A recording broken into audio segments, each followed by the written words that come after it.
Hi, it's Joe here. First of all, I want to thank you for downloading the Planetary Logs for HiSpace.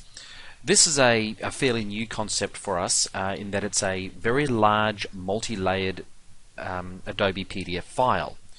And what this means is that you can switch on and off the various bits of artwork in this planetary log to really customize your logs to create just the planets and just the systems you want.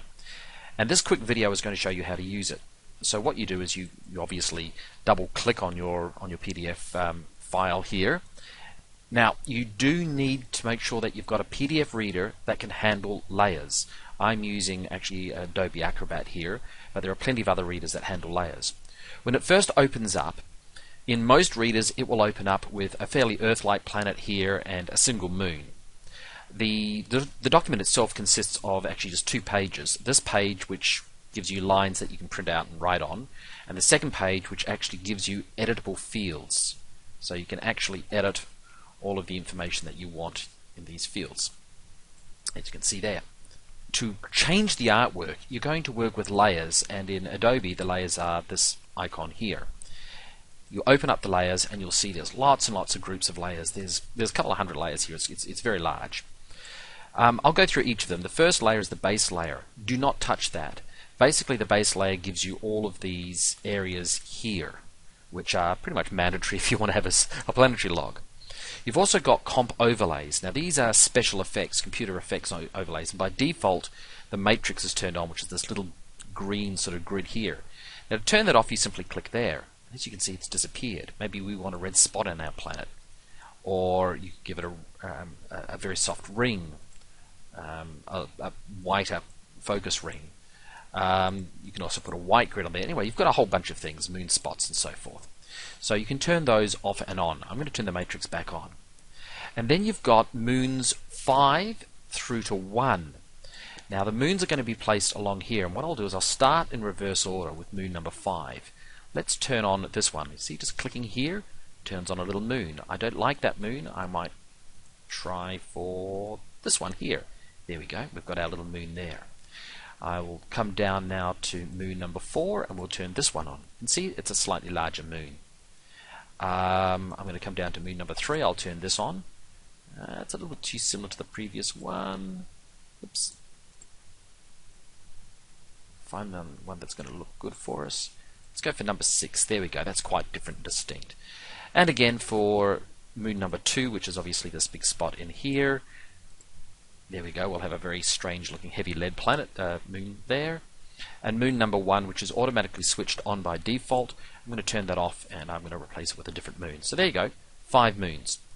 And of course you don't have to switch them all on. If you wish, you could turn off the second moon entirely. But for the moment we're going to leave that on. Then you come to the next group, which is called planet. And basically there's heaps of planets for you to choose from. We've got quite a few different Earth-like planets, so if you don't like that Earth one, you could switch it on or off and find one that you'll want. I'm going to go for that. Maybe this one here. Perfect. Nice green atmosphere. There we go. So there's our system. And that's basically it. Oh, there is one more thing that you can do is change the background. Currently we've got the blue nebula in the background. I might change that to a red nebula or a yellow nebula. Actually, that looks pretty damn good. I'm going to go with that one. And done.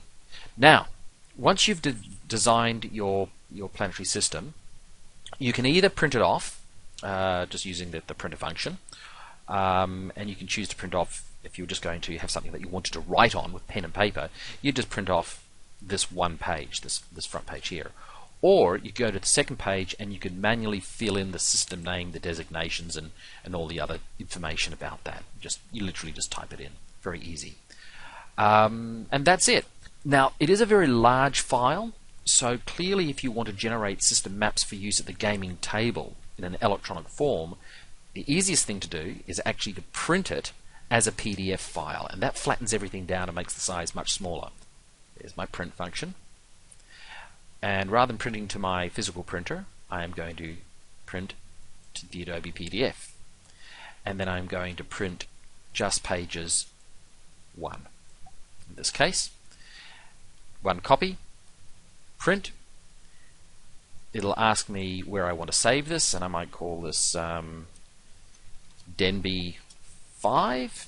It's just a name of a There you go. It goes away, quickly renders that out, and there you go. You've now got a flattened, nice, small file which you can use at any gaming table on your iPad.